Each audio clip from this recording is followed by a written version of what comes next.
Susie, can you hear me? Yes, can you hear us? Yes, I can. Thank you. Thank you.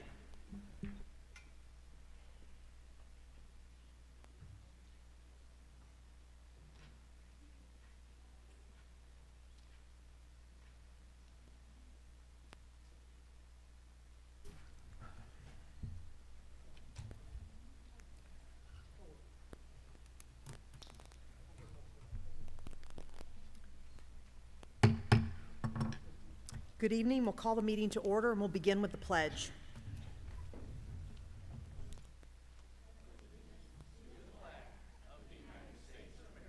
I pledge allegiance to the flag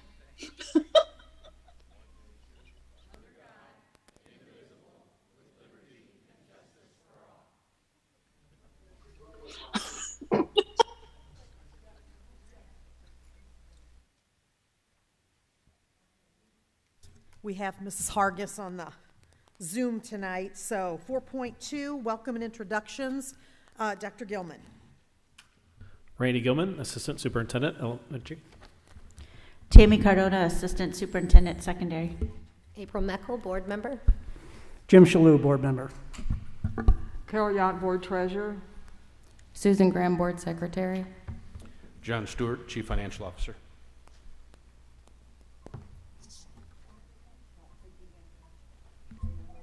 Michelle Chamberlain, Board Member. Paul Frico, Superintendent. Judy Smith, Board President. Crystal. And, Crystal Hargis, VP. all right. 4.3, approval of the agenda for November 2nd, 2021. I need a motion. So moved, Shalou. Second. All in favor? Yes. Anyone opposed? 4.4, approval of meeting minutes from October 20th, 2021. I need a motion. Motion. Second. All in favor? Yes. Anyone opposed? Okay.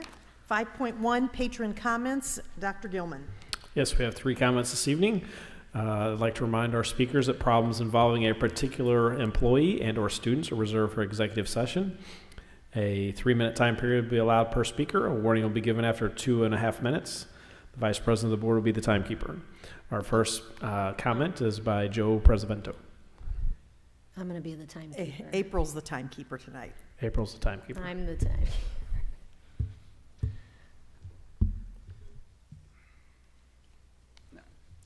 Tonight I'd like to speak to you about the wonderful things I witnessed in my little corner of the Fox C-6 community last Friday. As you know, Friday, October 29th was the first day that families in our school district were able to exercise their rights to make their own healthcare choices in regards to masking. In the building where I work, the overwhelming majority of students and staff chose to go maskless. Now, some people did choose to continue wearing masks, and I fully support them. They should be able to wear a mask at school if they believe that doing so is the best decision for their personal health. But the operative term here in all this is choice. Those who wore masks did so because it was their choice, not because they were forced to by a requirement. The vibe in my building was amazingly positive. I wish you could have walked the halls of Second High School and seen what I saw. Students were visibly excited to be at school, smiling, laughing, interacting with each other in ways that I have not witnessed in the school environment in quite some time. Many remarked to my colleagues and I about how nice it was to be able to see our faces and smiles. In class, students were active, positively engaged, and genuinely happy. Students who had been mask on, hoodie up, and head down all year were alert and present. It was such a refreshing change from the doldrums and malaise brought on by the masks that had become all too typical this year. The best way I can describe the environment was that it felt as though a weight had been lifted off of everyone in the building. It truly brought joy to my heart to see it. For the first time in a very long time, everything felt normal. And the same sense of positivity was also visible in my own children on Friday. For the first time in 18 months, they were legitimately excited to go to school. They couldn't wait to get to class and actually see their friends and teachers' smiling faces. That afternoon, when I inquired about how their day was, my first grade daughter shouted that it was amazing. And while my 4th grade son told me, and I quote, "This was the first day in a long time that I felt alive at school. It felt normal and was awesome." And this is not hyperbole, but the genuine reaction of kids being able to just be kids again. And I sincerely wish you would have been able to see the pure joy and reanimation of our students that I witnessed on Friday. If you'd seen it, you'd recognize that keeping in place a policy that can take all this away from them again is beyond cruel. And this policy is not even necessary anymore. Dating back to the August 17th board meeting, the argument that families have consistently received from the leadership of our district is that we have to force our kids to wear masks to keep them in school. But per the amendments that were made to the quarantine guidelines at the September 21st board meeting, this isn't the case anymore. If deemed to be exposed to a confirmed COVID case at school, our students don't have to quarantine at home, but can complete their quarantine period at school as long as they wear a mask and don't develop any symptoms. So to state that in simple terms, a blanket mask requirement isn't needed to keep our kids in school. 30 seconds. Forced masking has outlived its necessity in our district. And so in closing, we can make every day for the rest of this school year and beyond as great of a day for our kids as was Friday, October 29th. And we can do it immediately by removing a blanket mask mandate that's tied to arbitrary color coding by the Jefferson County Health Department. Thank you guys for your time.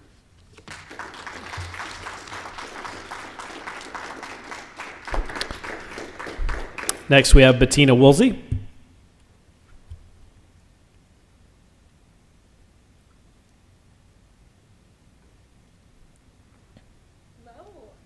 Thank you for this opportunity to speak. Following Joe, I'm going to say much of the same things. It was so exciting Friday to be in school and see these kids with light in their eyes and the excitement. And so I had spoken at some of the board meetings last school year advocating that we be in person because of mental health with students. I teach mostly nutrition and wellness at Seckman High School, and mental health has been such a huge concern for me with this. I often say, as one of my old colleagues who retired from Seckman High School used to say at staff meetings or at leadership meetings, that my parent hat says this while my teacher hat says that. And you guys have seen that in emails that I have sent to you, but I've learned a lot of wisdom from that. I haven't spoken yet this year because I felt like our community, one of the awesome things about all of this, I know there's been a lot of ups and downs, but I feel like as a community we've come together a ton, and so we find ways to problem solve and work through things, but this is the first time that I'm speaking. I did encourage my own children, if they didn't like it, they should speak. My 11-year-old daughter spoke at one of the board meetings at Rickman, and I was super proud of her for taking that stand, and she encouraged other kids to take a stand and do the same. Because I told them, you know, this is a rule that we follow. I'm an employee. I'm doing what we're asked to do right now, but there's correct ways if you want to advocate for change.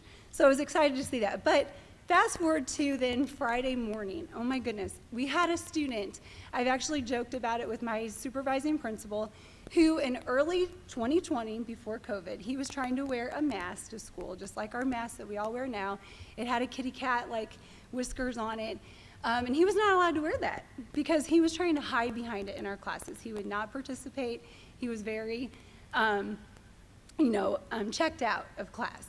So he was told he couldn't wear this. And so we've joked about it sometimes. Remember that student who wanted to wear a mask and it wasn't allowed? And now look, we all have to wear one. And so then this school year, I have a student in my first hour class. I won't say his name because I know we're not supposed to do that.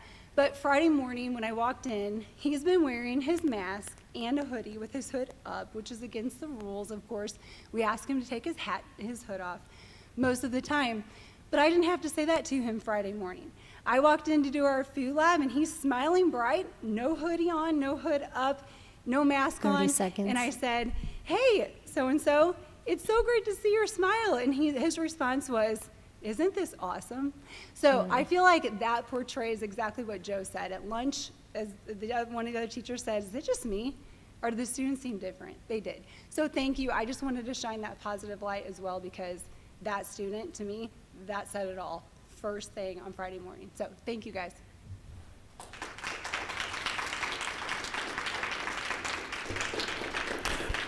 Milton McDaniel.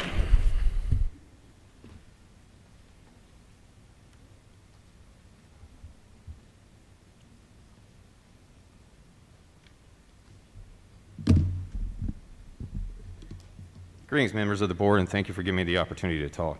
My main point actually isn't mask or no mask, but rather the lack of leadership we've had regarding the topic and the handling of it. And it's been the main reasons that the dialogue has been so contentious. At the very beginning of the year, Dr. Frigo said masks would be optional.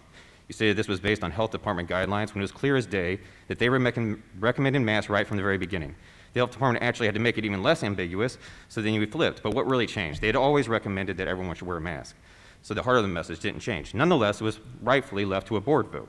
So the board debated, discussed, heard from patrons, stated their opinions very clearly, and held a vote. They put everything out there truthfully. Whether I agree with it or not, I respected all of them.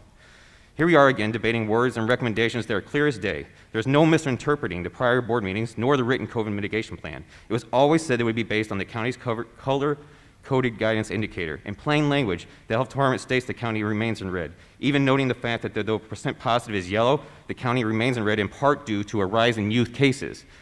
Now you flipped again, going against the board in their numerous debates and calling parents in the middle of the night to quickly make a decision to make mask optional.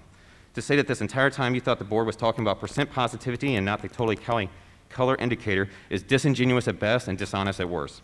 It was talked about ad nauseum at those meetings. However, let's say you really did believe that. Let's say you always thought they were talking about the percent positive of the district. That's even worse. It speaks to the basic comprehension skills. There's no other way to interpret this other than, one, you're being dishonest. You very well knew that what the intent of the board was a recommendation, made a decision to ignore it. Or two, you honestly thought the board wasn't going by the county indicator, but was by the percent positivity of the county, which speaks to the comprehension and reasoning. There's no other option, and I'm sorry to be so frank, but either it's one, you're being dishonest, or two, you don't possess the basic comprehension skills that we require of leadership. It's so easy. Moreover, at every turn in this process, you made the decision without giving any forewarning to the parents, students, faculty, any of those first decisions at the beginning of the school year to now. I know that not staff was given any guidance or made aware of any of the district principals that this was coming. Your job is to be a leader. President Washington didn't make him go halfway across the Delaware and said, screw it, this is hard, I'm turning back. It's just ridiculous, regardless of how I feel about masks. It's not right for you to flip at the very beginning. It's not right for you to flip now, right after the board vote, and required masks to make them optional. The reasoning for your changes in each instance is ridiculous. The health department has maintained consistency in their recommendation. If you're going to choose to ignore it, then just say that. 30 seconds. I asked you once before not to pander us. That's seemingly all you've done. We as parents as well as staff deserve to know the truth, and that's very easy to do. It's easy to tell us the truth. It's very easy to tell us the truth. Lastly, the board members hold an obligation just to clarify tonight whether each member truly thought the district was going by the Cali color indicator or the percent positive. I beg you to go around and state it clearly by each member. Just state clearly whether you thought you were voting on the color of the county or the percent positive. That's very easy to do. Thank you very much.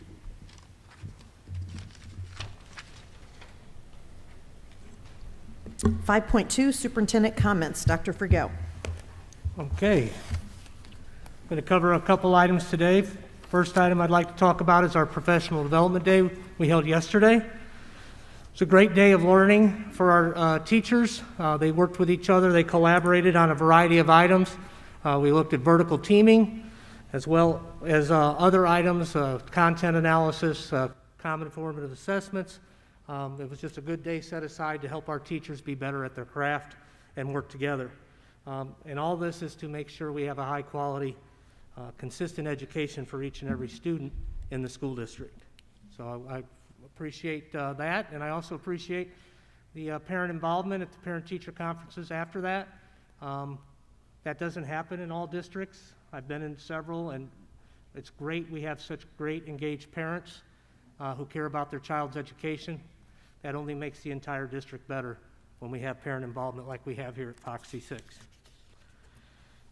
I want to provide people an update on some of our Prop P projects. Again, another example of community support for the district by voting this bond issue in to do some improvements at several of our schools.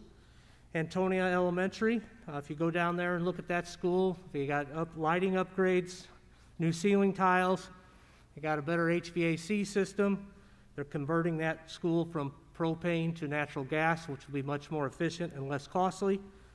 And also they did some painting in the classrooms as well as put in new shelving, and that work is finished overall, and it's a great building for that changes, and there'll be some additional changes coming up where we're going to do an addition there. And then for that addition, you're going to see some new offices at Antonia Elementary.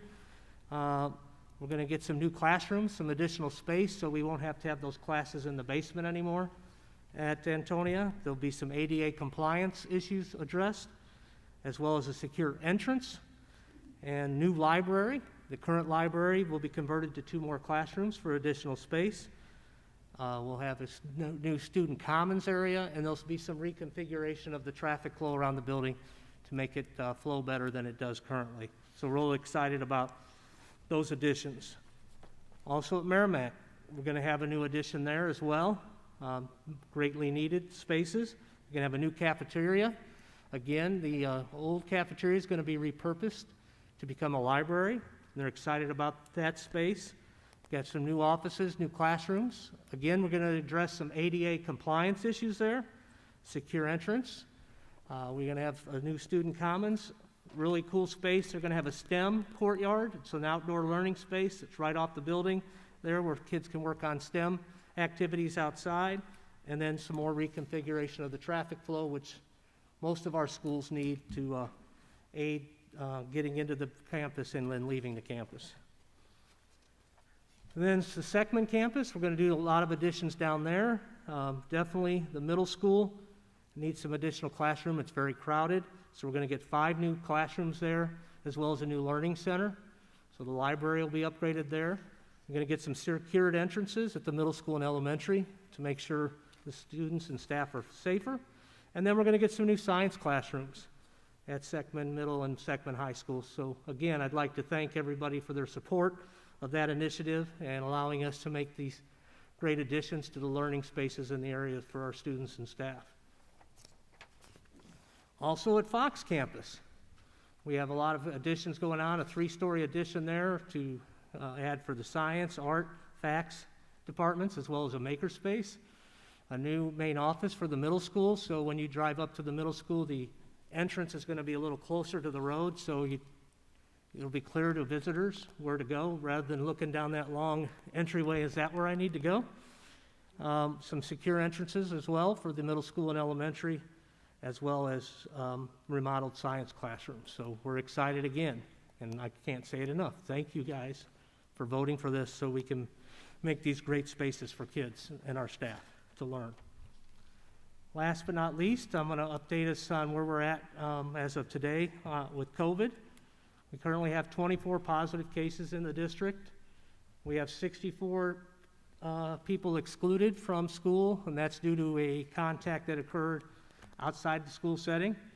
We currently have 57 kiddos on modified quarantine because the contact occurred within the school district. On October 29th, has been mentioned, we lifted the mask requirement due to the COVID-19 color guidance indicator reflecting Jefferson County's no longer had a positivity percentage in the red or orange status. We will continue to monitor all 3 indicators each week. If all 3 are orange or red, we will have to make a similar decision in the other direction. And as was pointed out in public comment, I was going to say this anyway, our timeline for notifying parents won't be the same. We learned our lesson. We heard from you. You don't need a 10 o'clock call from the superintendent to notify you about something that's going to happen a day and a half later. So we'll adjust the timeline of notification. The other thing I've been asked a lot through emails, phone calls, and when I'm out in the community, the lawsuit, the pending lawsuit, had nothing to do with our decision that evening. We were making the decision based on the motions that were made and doing the best we can to be clear with the community. So just be aware there's more data coming out tomorrow, and if it goes orange, we're going to have to make a decision the other way. So I just wanted to cover those things and try to make that clear to everybody as we can. And as promised as well, it'll be brought back to the 16th board meeting, the COVID mitigation plan, to be voted on again. So that's all I have, President Smith. 6.1, proposed 2022-23 Board of Education meeting calendar. We're recommending that we have that we approve this calendar. So we need a motion to approve that calendar. I have one question. Let me find my note here.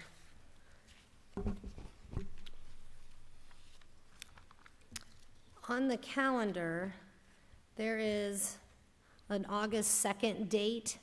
That is Dead Week, and I know that a lot of our families are out of town that week. I will be out of town that week, and I just was wondering if we could adjust those days to reflect that, each year and just take that into consideration.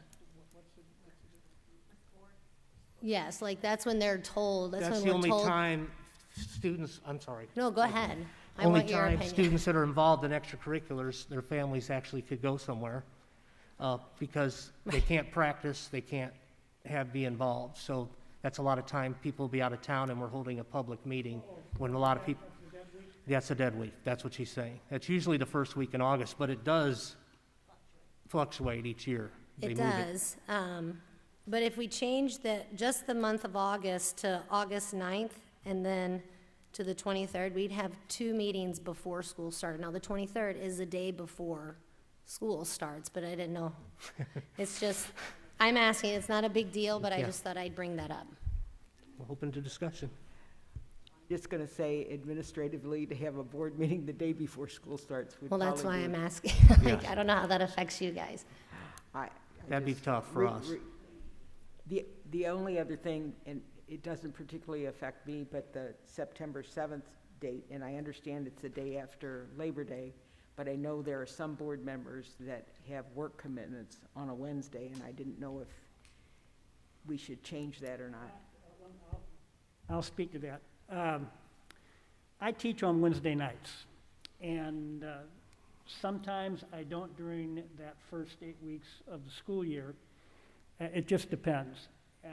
However, the other issue with Wednesday night is that many of our churches have Wednesday night services, and moving to a Wednesday night has always been a concern for me in this community because I know that forces people to make choices, and so, you know, if I miss one Wednesday night, by the way, that's why I wasn't here last time. I missed it, so I want you guys to know that. But that's the issue for me, and so it's not really that big of a deal, but that's what she's speaking to. And so, you know, Thursday nights are great, Tuesday nights are great, Wednesdays are just tough for me, and it may be a little tough for some of the people in their community too. So is there? It's not a big deal for me either. I just won't be here that day, Well, you know, August 2nd. Yes.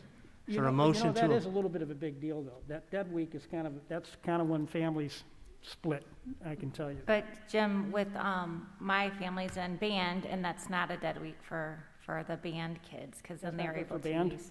Band, yeah, they don't abide by that dead week. Oh, okay. They have the fields. Okay. Yeah. It's mission-driven. Well, Is there amendment? Is there a motion to amend? I Or do you can want live to bring with, I it, can live with the way it is right now. want to bring it back with some adjustments based on today?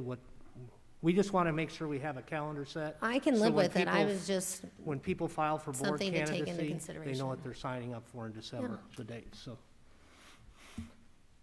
Okay, is everybody okay, or do you want it to be amended? I move that we accept the calendar as written.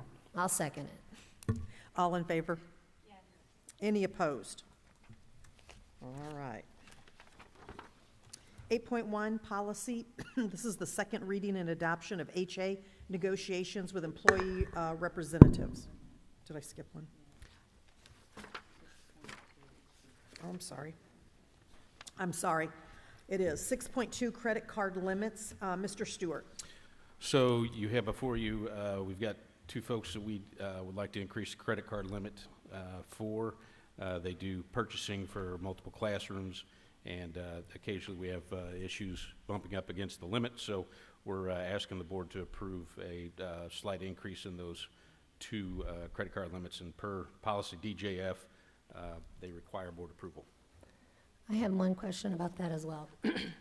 On the September 21st meeting, we approved 2 teachers, and one of them is Ms. Tate, for $1,000. Should we keep it all the same and give all of them the same amount, or is that not a big deal? Well, there's only those 2 instructors at Seckman High School that have, that do the purchasing for all those classes, all those fax classes. But there's a 3rd teacher that we approved on September 21st for $1,000. I just I didn't know. believe that was at Fox High School, though, and we haven't had that same issue at Fox. I could be wrong, but, Amy Bollinger is at Seckman, I thought. oh, okay. Is that right? Yes. Okay. So I didn't know if you wanted to keep them all the same, or if it's not really that big of a deal that two have 1,500 and one has 1,000. The request that we got in the Okay. business office All right. was for these two. Done. If we need to bring, if we need to bring another back later, we will. All right, we need a motion to approve the credit card limit changes as presented. So move. Second, Chamberlain? All in favor? Yes. Anybody opposed? Okay, 7.1 donations. Dr. Frigo. Yes, we're requesting approval for the following donations to the district. We have a donation to early childhood special ed of $500 from Midwest Regional Bank, as well as Antonia Elementary School for $944 from Midwest Regional Bank. Londell Elementary for $3,551 from Midwest Regional Bank. Ridgewood Middle School for $1,800 from Midwest Regional Bank. Seckman High School for Midwest Regional Bank for $1,400. Clyde Hamrick Elementary, $450 from Midwest Regional Bank.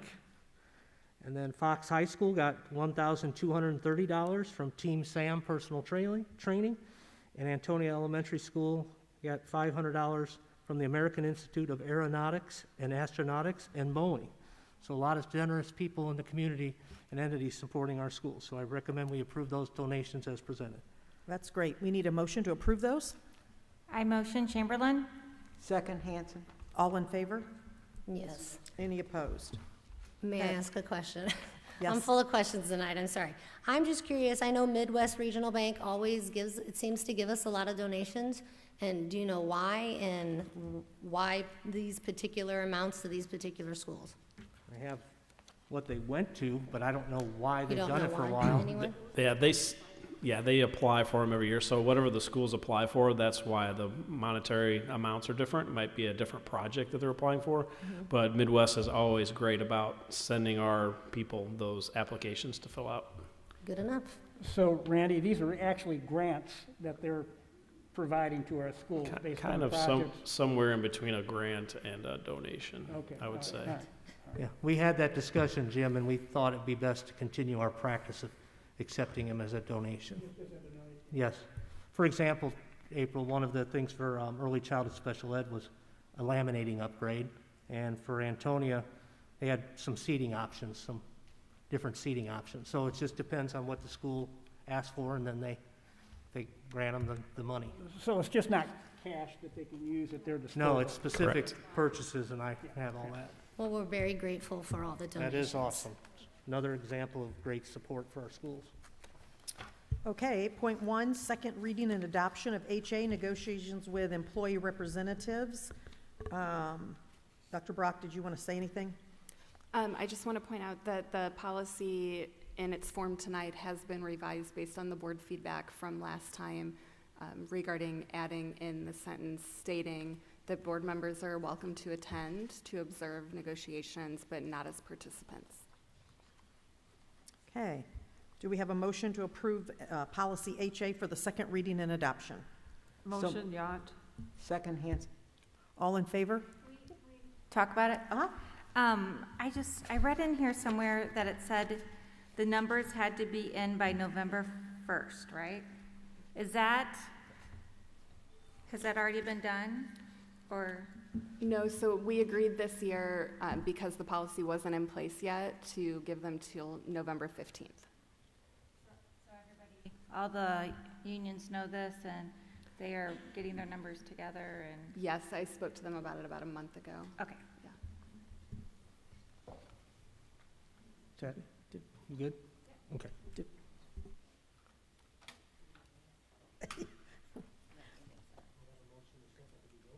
That's what I just said, yes. Okay. 9.1, consent agenda, items 9.1 through 9.6. Did we, I don't think we voted. You That's just what said I a just- motion in a second. We No. didn't vote. Okay. Okay. All in favor of that policy? So moved. Yes. Yes. Any Yeah. opposed? Okay. 9.1, consent agenda items 9.2 through 9.6. Did you want to say anything, Dr. Brock? No, I don't have anything additional to add. Okay, we need a motion to approve all consent agenda items 9.2 through 9.6 as presented. Motion? Second, Yacht. All in favor? Yes. Anyone opposed? Okay. Do we have a motion to adjourn? Motion? Second. All in favor? Yes. Anyone opposed?